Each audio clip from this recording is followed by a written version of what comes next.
Well, hey, it's Mr. Sorensen, and today I'm going to just share with you very quickly a new project that we are going to be starting on. And right here, I have an example. It's a fun little folding stool, right, that you can sit on. Great for camping, campouts, sitting around the backyard by the fire pit. And then very quickly and easily it folds up and can be stored away. And the unique thing about this project is that it's going to all be done with hand tools like this. So we're going to get a chance to see what does it look like to make a project where we're not using the big power machines for the most part. We may have a couple little spots where we use it just to help us with speed and with accuracy, but the bulk of the project is going to be done with hand tools. So let's get started on putting together this folding chair. So the first thing I want to do in getting started here is I'm going to grab my plan of procedure and I'm just going to start working my way through. The stock that we're going to use to make the chair is pre-cut. So I'm going to find that stock or get it from the teacher. And then I'm going to go ahead and lay out all the pieces that are mentioned in the cutting list. So I have a cutting list that has about 6 or 7 pieces that have to be cut. I'm going to start by laying that out. So my legs are 18 inches long and they are made out of 1.5 inch stock. So I've got my 1.5 and I will put a mark at 18. Because I'm going to go ahead and lay out another piece, I'll make a room for a kerf right there. I'll take my tri-square.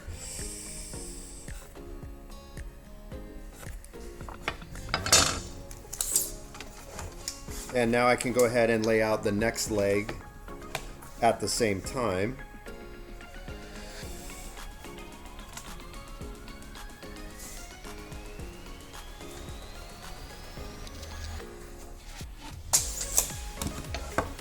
And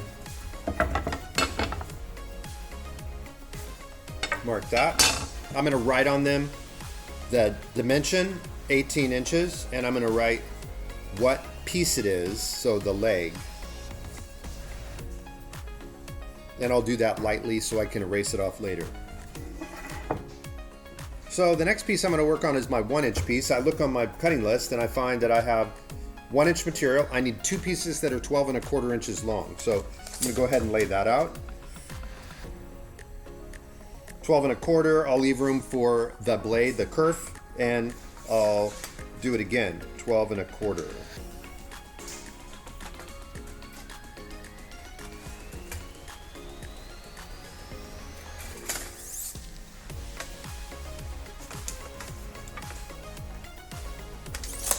All right, well, I'll go ahead and lay out all this material and I'll come back when I'm finished and we'll pick up where we're ready to cut.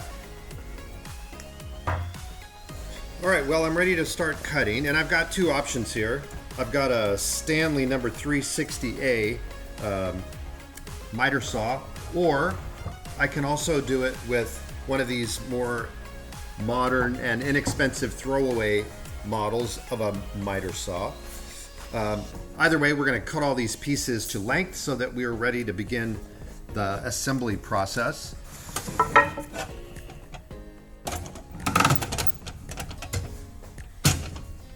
All right, I'll set my miter saw for 90 degrees.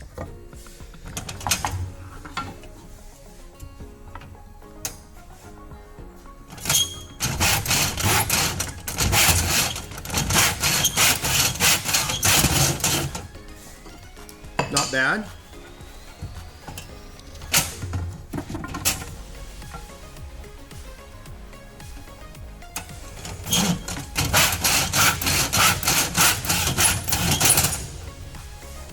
A lot quieter when I'm using the hand tools than it is when I use my power tools. If you haven't used hand tools a lot, it may take a little bit to get used to how you're going to get them to work and get them to work smoothly and get them to cut effectively.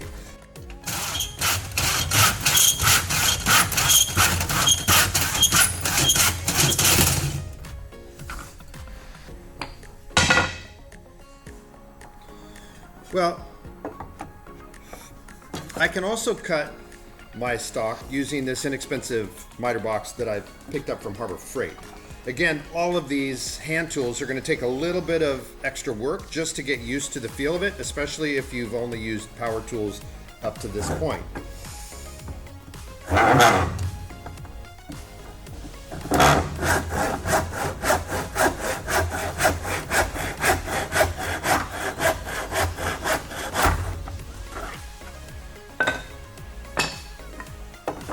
A good idea when using a hand tool, a miter box, is that if it doesn't seem to want to cut smoothly, oftentimes you're not using enough of your upper body. You're trying to just cut it with your arm.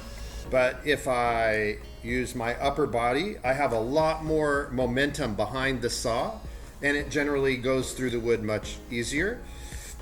Sharp tools is going to make a difference as well. The newer or sharper the tools, they're going to cut easier. The duller or older the tools, the harder they are to cut with. It's good to start on a handsaw. It's always good to start with a backward stroke to get the cut started.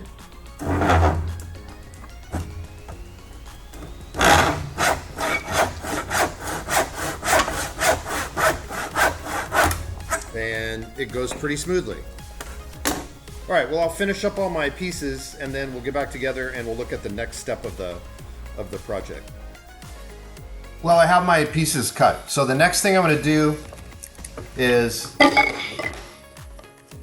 using my sanding block that I made at the beginning of the class, I'm just going to work on sanding clean the edges of my board.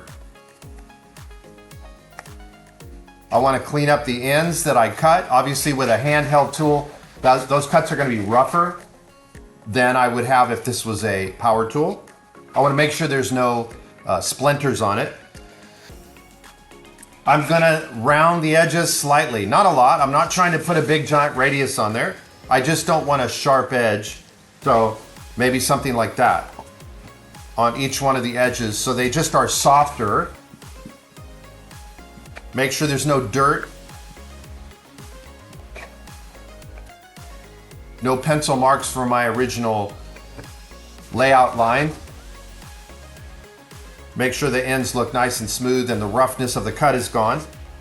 And then I will do that to each one of my pieces. So that's my next step. And it could be helpful. You might find a piece of sandpaper with no sanding block attached helpful as well. But I think the bulk of this sanding is probably easiest done with the sanding block.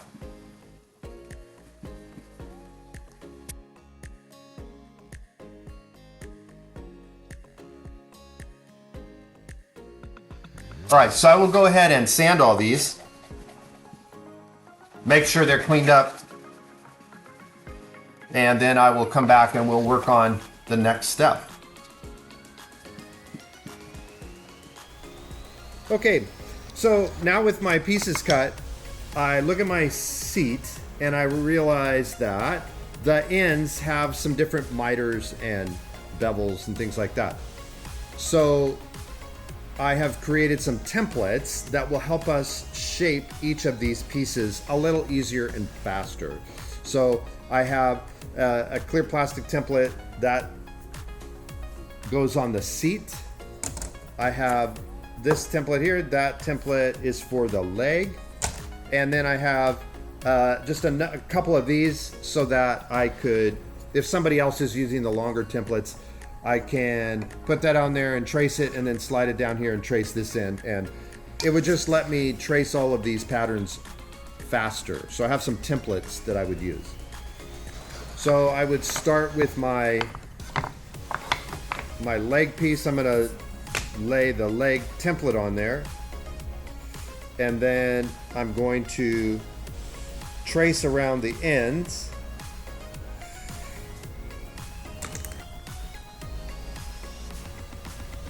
And then the other thing I note here is that, right, the templates also have a place for me to mark where the holes go on my pieces as well. So then once I get those things centered and laid out there, then I'm also going to come in here and mark where the hole goes.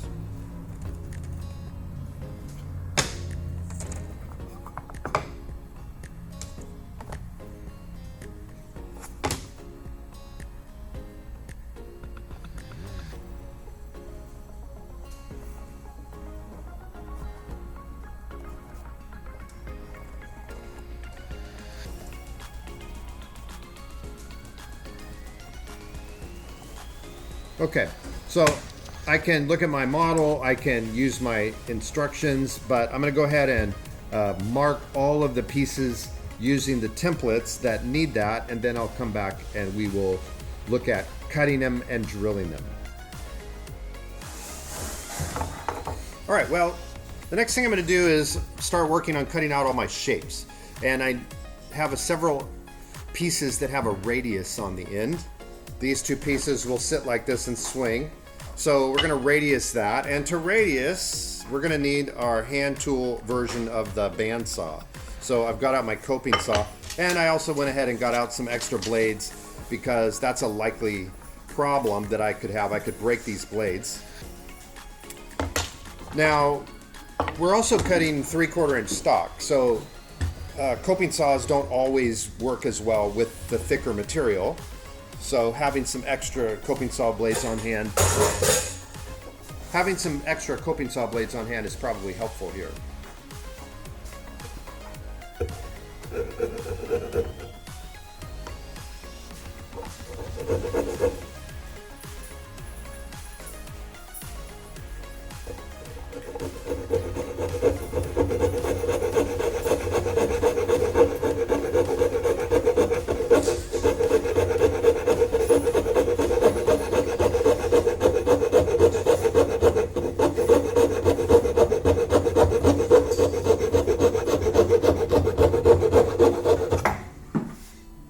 I got my first portion of it done. Not bad.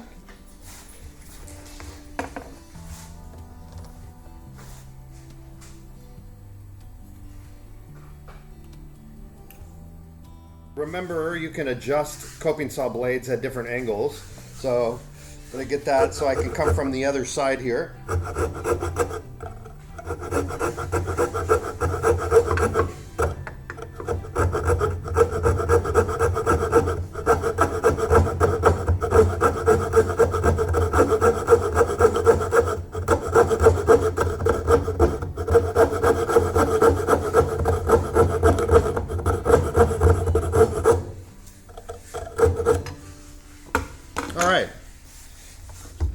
So I've got that piece cut. Not bad for a coping saw, and I can come back with my sander and sand that off. Now I'm going to take it and cut my bevel off.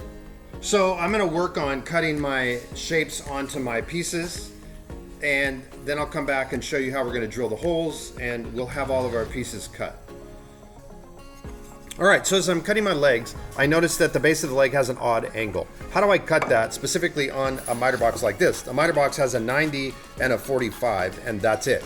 So the way we're gonna do it is this. You'll find a wedge. This wedge is gonna act as a sub fence. It's gonna give us the correct angle. So I'm gonna set it in the miter box like that, and then I will put my leg up against it and pinch it tight. Let me show you what that's going to look like from up above.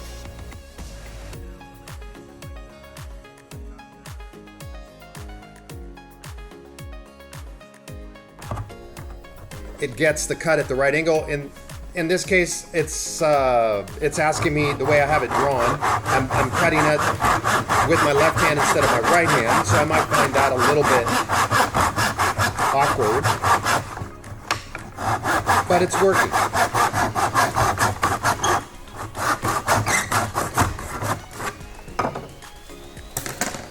All right, and I have those two angles cut correctly.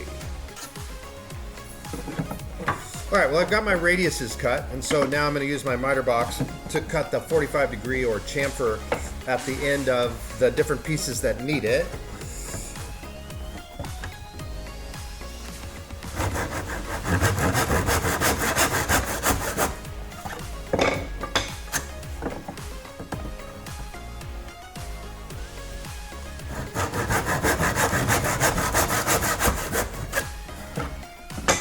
All right, got my pieces cut. Let's move on, and I'm going to show you how I'm going to drill my holes for the dowel that's going to allow this chair to fold. All right, well, you caught me. We're cheating here. This is the one place that we're going to choose to use the power machinery in this particular project, simply for speed and for the fact that to get this all to hinge well, it's really important that these holes go straight in, that they are all parallel to one another as opposed to off at different angles. This is a good way to do it, although there are ways we could do it with hand tools. So this is going to be the place where I bring the power tools in. Now when I go to drill, I noticed that my template gave me a good location. I need to make sure that the drill press is set up for that. Don't assume that the person before you left the drill bit correct. Don't assume the person before you did it right. They may have just completely screwed up their project. So when I get over here, I'm going to double check to make sure that the drill is drilling exactly where I want it.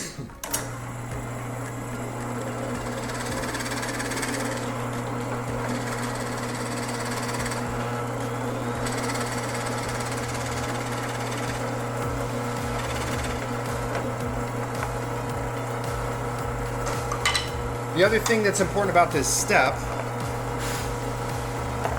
that has a little variation is that every half-inch piece of dowel may or may not work with your drill. Half-inch dowel has a lot of degrees of variance. So before you go to the trouble of drilling all these holes in your actual projects, you want to make sure that your drill is going to work for the dowel that you are currently using.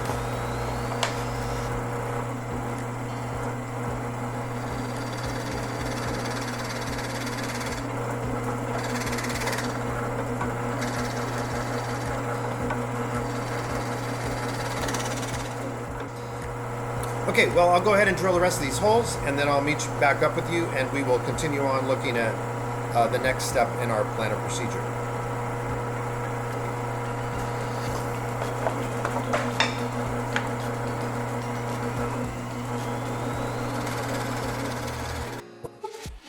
All right, well, my pieces are sanded. The next thing I want to do is I just want to take a look at the chair to kind of see how this is put together, because it's going to help me understand my next step. So if I look at the seat itself, what I notice is that this chair is made up of two halves, and there's an inside half and there's an outside half. So the two halves fit inside of each other, and when it's all folded together, right, it becomes a chair. It also allows it to fold up. So when I'm doing this next step, and I'm going to be working on drilling holes, marking and drilling holes, what I need to note is that on one half of the chair, the holes are along the outside edge. And then on the other half of the chair, the holes have moved in. And that's because the two pieces have to sit next to each other. So I want to remember that as I am drilling, laying out and pre-drilling all the holes. I have to remember it, and it might be helpful to look on the actual chair to remember how many holes do I lay out that get laid out on the side. So I got 1, 2, 3 plus the opposite side, 1, 2, 3, and then I have 1, 2, 3. These holes get laid out a little bit further in. There's a fixture that helps me pre-drill these holes, but I have to remember to do the right number on the different pieces so that I have 6 holes that are set to the inside and 6 holes that are set to the outside. All right, so I'm ready to drill my holes using my fixture. The first thing I want to do is just make sure that the sawdust and wood shavings from any other person's project has been knocked out of there. I don't want anything in there causing the spacing to be incorrect. Now, my fixture also shows me I'm going to have a 2-inch piece, a 2-inch piece, a 1-inch piece, and then I put the wedge next to it to hold everything tight while I drill.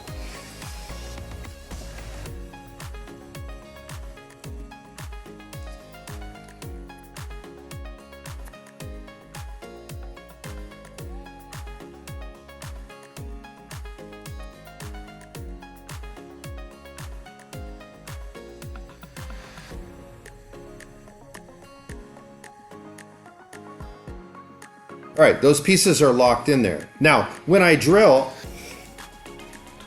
you can see on the fixture that the holes are already pre-laid out for me in this acrylic plastic. So all I'm gonna do is I'm gonna take my drill bit in my hand drill and I'm gonna set it right in that opening, and I'm just gonna drill through my piece of material. Okay, I wanna be careful. I don't wanna drill through everything into the table below. I just wanna drill through my piece into the fixture, and then I will repeat that for all the holes along here. Then I'm gonna take my wedge out, flip the pieces around, and put the wedge back in, and then I'm gonna do it again on the other side.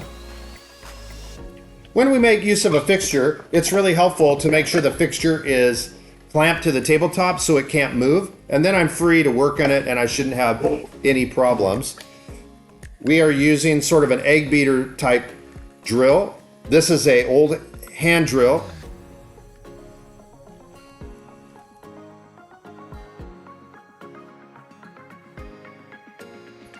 And I can just go backwards and it'll help it lift up out of my hole. Wow, that goes really fast and easy.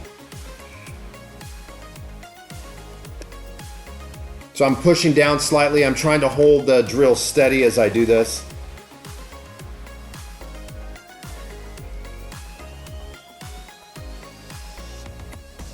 That really pulls the drill through.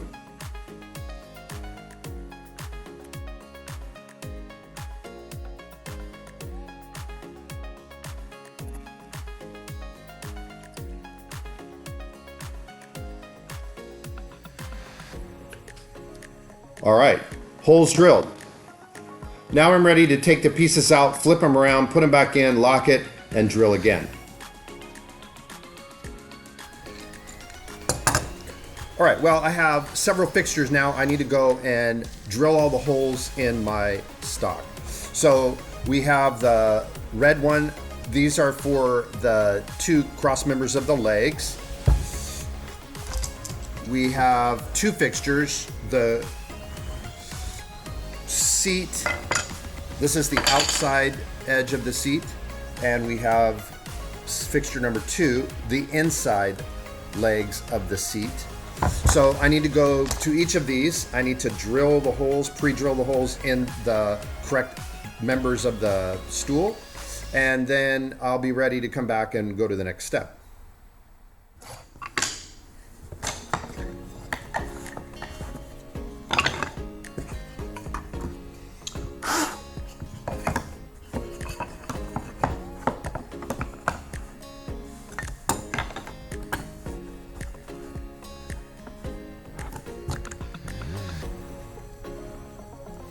Right, so I've got my pieces locked in. I've got the pre-drilled holes in the clear plastic acrylic. All I need to do is drill my holes through my stock.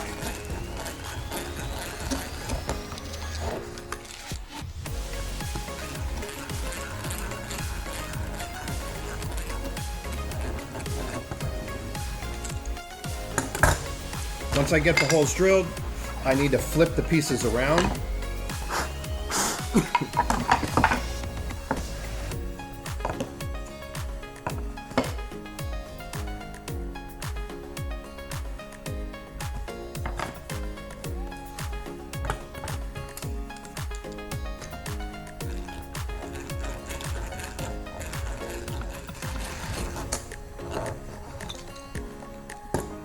Right, now that I have all of my pieces pre-drilled, the next thing I want to do is I want to pick up a countersink.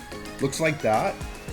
And the countersink is going to help me put the little cone shape at the top of each of the boards so that the head of the screw has a place to go in and rest without cracking the pieces apart, because the head of a screw is actually one of the 6 simple machines. It's a wedge, and so it'll break the boards apart if I'm not careful. I can go ahead and do this right here in the fixture,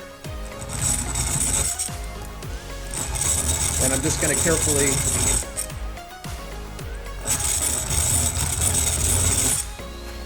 countersink each of the holes.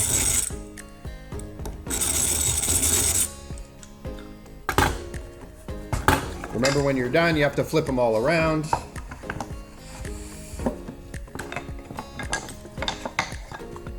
Also, I would not want to flip it this way because now I have a countersink on one side and on the other. Okay, I'll go ahead and get all of these drilled and countersunk using the fixtures, and then I'll come back and show you what the next step is.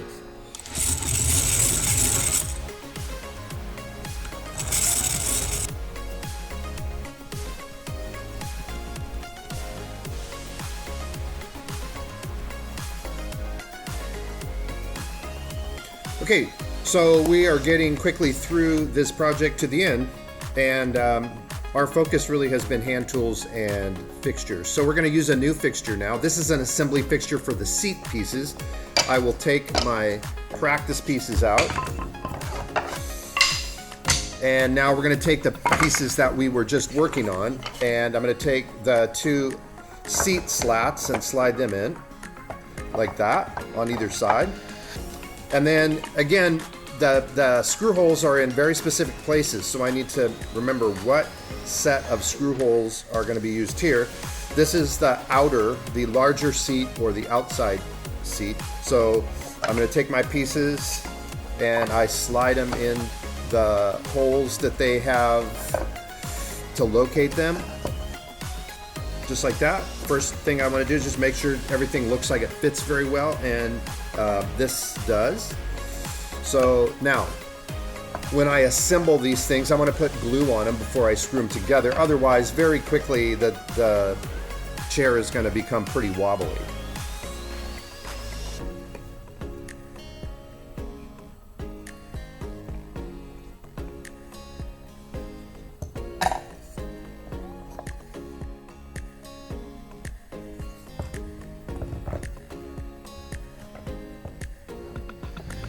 All right, and then for this particular part of the project, we're going to use another hand tool. This is called a brace, and in our brace, what we actually have is we have a screwdriver tip. So this little piece holds just like a battery or a cordless drill or a battery operated drill driver. We have the piece that allows us to put it in our brace, and then I'm going to use the brace as my cordless drill, and I'm going to put my screws in with that. So I'm going to grab some number 6 1 5/8 inch screws, and I'm going to now assemble this thing and put it together with glue and screws.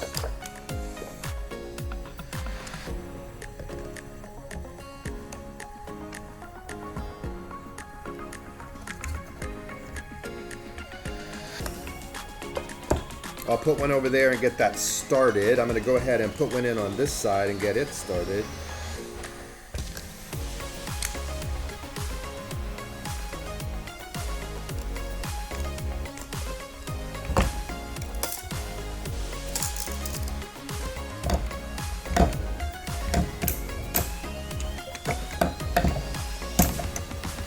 All right, and I got to push down pretty hard to get this thing to stay in there.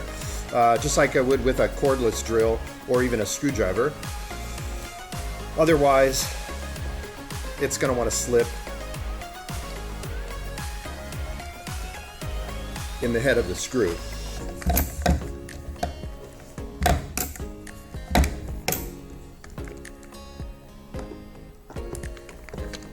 Probably works better for me to stand up to do it.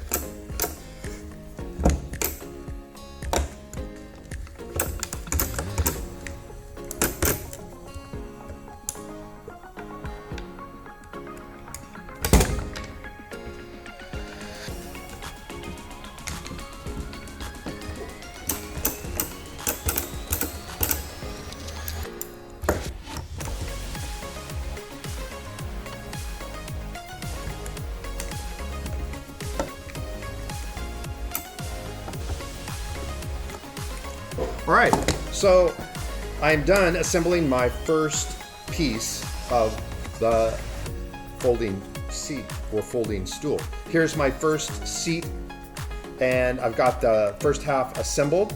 Everything looks good. The screws are in. Everything is glued together. I can take a damp cloth and wipe off any of the excess glue that has oozed out. And I'm on my way. The next thing I need to do, this is the outside or the larger half of the chair. So I need to assemble the smaller half. That's a different fixture. And then there's another fixture where I'm going to assemble the two legs, and I'll be done with the assembly of all the different pieces. And the last thing I do is I just put the pieces together to make the chair. So let me finish assembling the chair. I'll show you a little bit of the leg, and we'll be ready to assemble our folding chair. All right, so now I'm ready to put my legs together, and I have once again, another fixture. The important thing to note about this fixture is that the same fixture puts together both set of legs. One leg is bigger, one leg is smaller.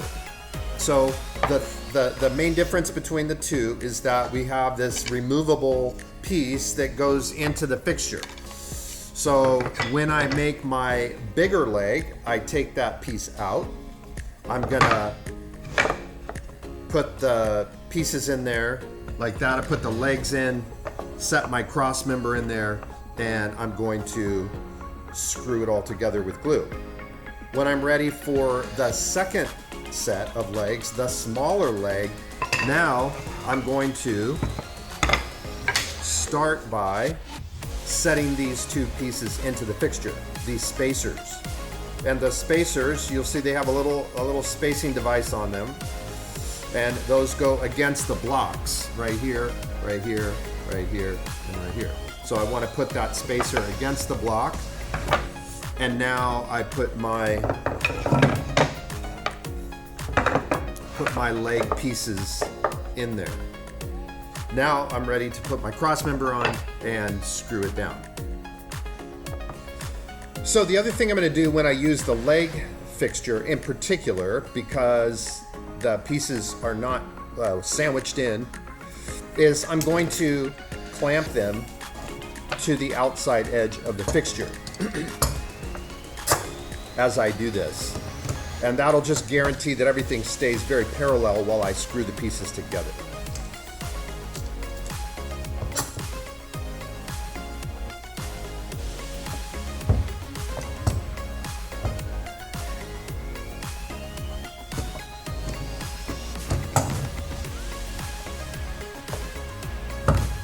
Now, I also want to make sure everything is put in there correctly, right? Everything's got to be pushed tight and snug. Nothing can be loose and falling out when I go to screw these in, or I'm going to end up with pieces that don't work.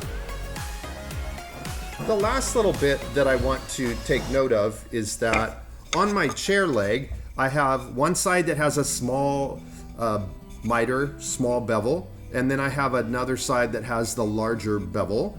And when I look at the actual chair, what I notice is that the bracing member goes on the smaller bevel side of the chair leg. So that means I want the smaller bevel facing up when I go to screw this piece down. So I'm going to look at my pieces and make sure I have them aligned correctly. And I have them upside down. So I'm going to flip them over. Make sure it's all pushed tight, and then I'll tighten up my clamp. Same thing here. Flip it over so that the small bevel is facing up. Make sure everything is pushed in there tight. Tighten it down. Now I'm good to go. My little piece fits in a slot right here, holds it right where it needs to be. I'll put my glue on it and screw that in.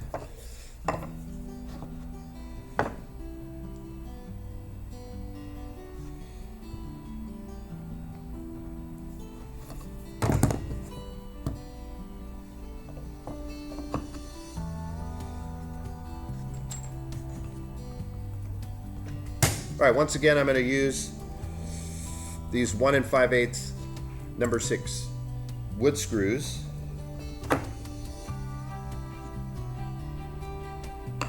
And I will use my brace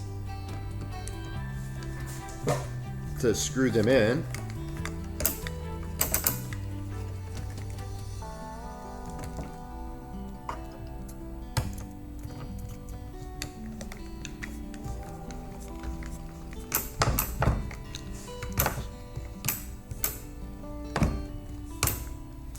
And I really want to just screw it so when I screw those in, I want to make sure that the screw is about flat with the surface of the wood.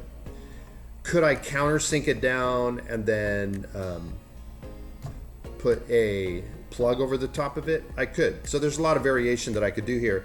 In this case, I'm just trying to keep the head of the screw flat with the surface of the board.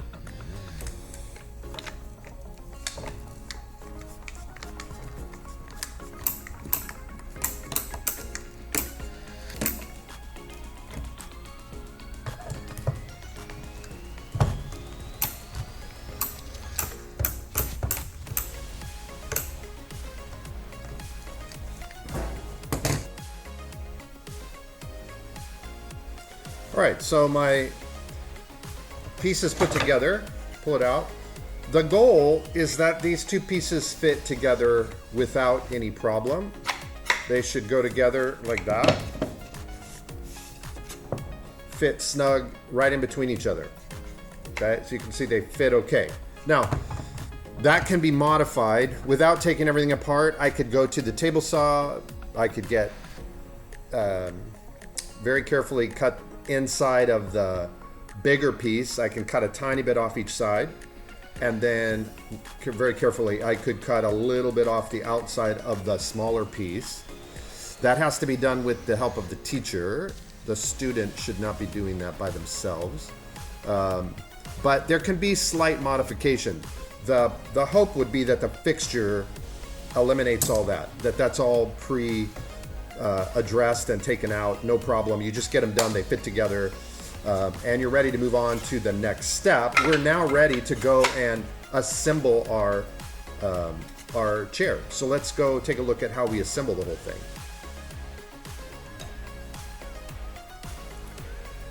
Well, we are now down to the final segment of our chair video, and that's assembling all of our pieces. So at this point, I'm going to pause for a second, and I'm going to make sure that everything's looking correct. And this would be a great time to also go back and just make sure I've sanded everything so that it looks absolutely fantastic. If you've done any woodworking, you recognize that once the thing is all assembled, especially in smaller projects, it's very difficult to get into all the nooks and crannies and get sanding taken care of. Especially if you're using a sanding block, if you have different ways, like a sander. When things are assembled, it's very difficult to do. So I'm going to do that right now. That's what I would be doing at this point.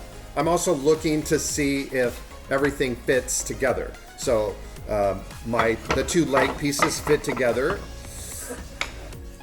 And then I have my outside large chair top and my small chair top or inside chair assembly. So those are all the pieces that are going to go together. Now, the thing that I need, the last little piece that I need for this whole project is a piece of dowel. So my plan of procedure calls for 1, 2, 3, 4 1.5 inch pieces and one 9-inch piece. When the chair folds up, you can see the 9-inch piece, its main purpose is to be the handle that I can carry the chair around with. So I need a 9-inch piece and 4 1.5-inch pieces. So I'll take my dowel to my miter box, I will cut those pieces, and then I'll bring them back so I'm ready to assemble this. All right, so I'm gonna take my tape measure, I'm gonna lay out the pieces that I need here, and the thing that I want to make sure that I do is this. If the dowels protrude out from the holes that they fit in at all, it begins to make the chair hard to fold up and unfold. The pieces rub on each other, the holes align, so the piece of dowel gets stuck in the opposing hole. It creates a bit of a problem. I want to make sure that when I put my dowels in, and I'm going to nail them in there, what I want to do is I want to make sure that they are perfectly flat, or they need to be inside just a little bit. It's better if they're a little smaller than if they're a little larger. So that's a very key thing here that I want to make sure I do.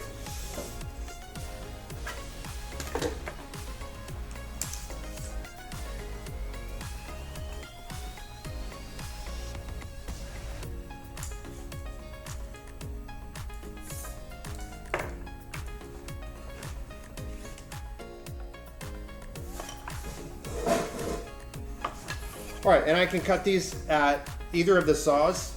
I'm gonna work at the miter box here, the little plastic miter box to make my cut.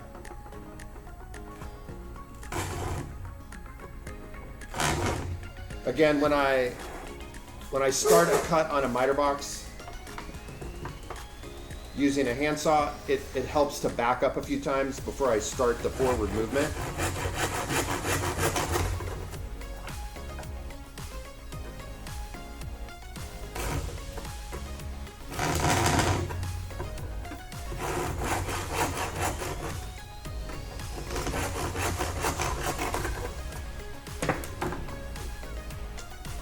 Okay, so I'll go ahead and finish cutting my little pieces of dowel, and I'll get right back to you and I'll show you how to assemble the chair.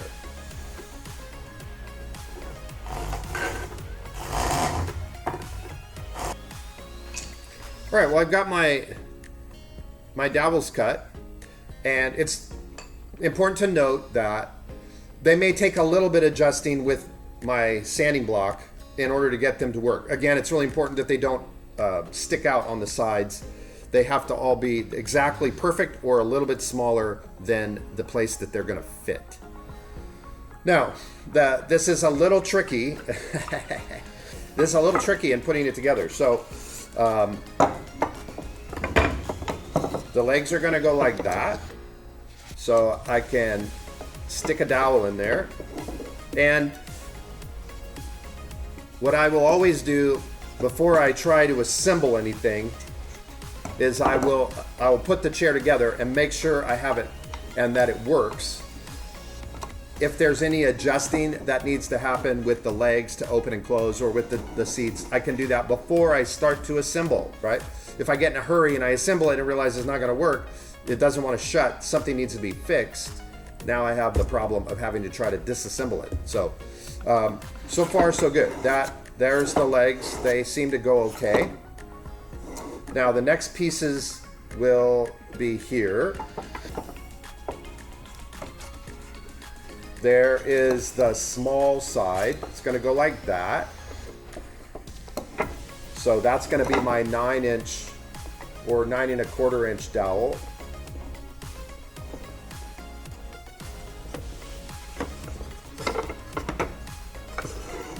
All right, pretty close. Now the last piece is the larger or outside chair member. So this one's a little tricky. How do I get this together so the chair works? So I'm gonna go like that, set it in here. Aha, there we go. And last piece of dowel here. Good. And my main concern is just that it opens and shuts without too much problem. Now, like right here, I can see this side doesn't want to swing in. So I have to look at, see, oh, there was a dowel. So obviously if the dowels are sliding back and forth, that's going to be a problem. Before I pin the dowels so they can't move, I just want to make sure everything opens and shuts easily. Hey, that's it. That looks great. So I can check and feel the dowels. They seem to fit pretty good. And my 9-inch one over here. Oh, that's good. So I'm ready to do the last step. I'm going to pin those dowels into place so they cannot slide or fall out, and the chair is basically done. So let's take a look at how we would do that. So this next step is a little bit confusing. It's going to require some small finish nails. I'm going to use a hammer, and I'm going to use my hand drill with a 1/16 inch drill bit. I'm not going to use any glue in this step. So my job is to put a nail in each of the pieces of dowel. I got 5 pieces of dowel. I need a nail in each one of those so that they don't slide out. They stay right where they are. I'm going to drill my hole now into the dowels. I'll set up the chair on some little blocks, and I'm going to take a clamp and just secure it to the table so it's not moving. The next thing I'm going to do is I'm going to look to decide which pieces I'm going to drive my nail into. So if I choose to drive the nail, so I have to drive a nail into at least 1/2 of each of the dowels. I'm also going to make sure that if I drive the nail into the big seat member on the left side, I'm going to drive the nail into the big seat member on the right side. If I drive my nail into the inner leg on the left, I'm going to drive my nail in the inner leg on the right. And that just keeps everything free to rotate. Nothing gets bound up because there's a nail in the wrong spot. So I have to remember, whatever you do on the left side, do the exact same on the right side.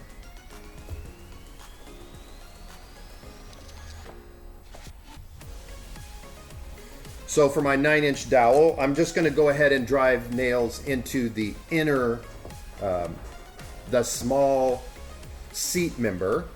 And so that's the inside leg on the left, or the inside piece of stock on the left, and the inside piece of stock on the right. I'll set my screwdriver up right in the center of the board. And I'm going to drill my hole in there for the nail. And I also want to make sure that this hole goes right into the dowel. That is the main purpose here, to keep that dowel from falling out.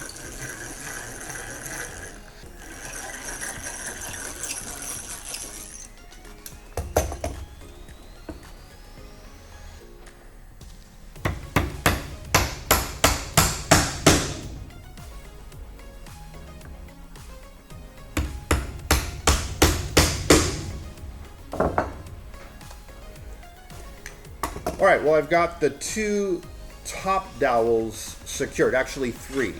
I put a nail in the large seat member, so there's a little 1.5 inch dowel up here in this corner. I got a nail there. I put a nail in the 9-inch piece that goes across the middle, and then I put a nail in the large seat member over here on the outside. So now 3 of them are done. I need 2 more, and that's the middle of the chair. So to do that, I'm going to open my chair up like that and lay it down flat. That's going to give me access right here to the dowels in the center of the chair. Okay, so I got to do one on each side, and I want to remember, if I do it on the outside leg on the left, do it on the outside leg on the right. So I'll set that up. I don't need a block. I will clamp it down so it can't move around. I'm going to go ahead and do it on the outside member here and the outside member here, and I want to make sure I remember put it right through the dowel.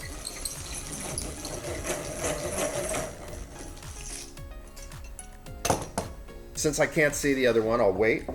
Let me drive my nail in.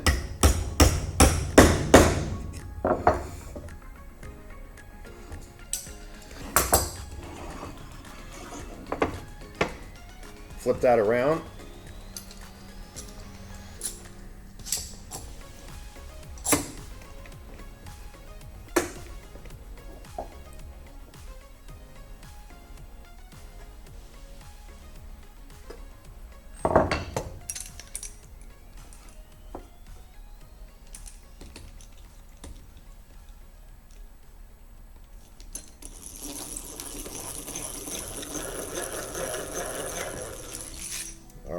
Down to my last nail.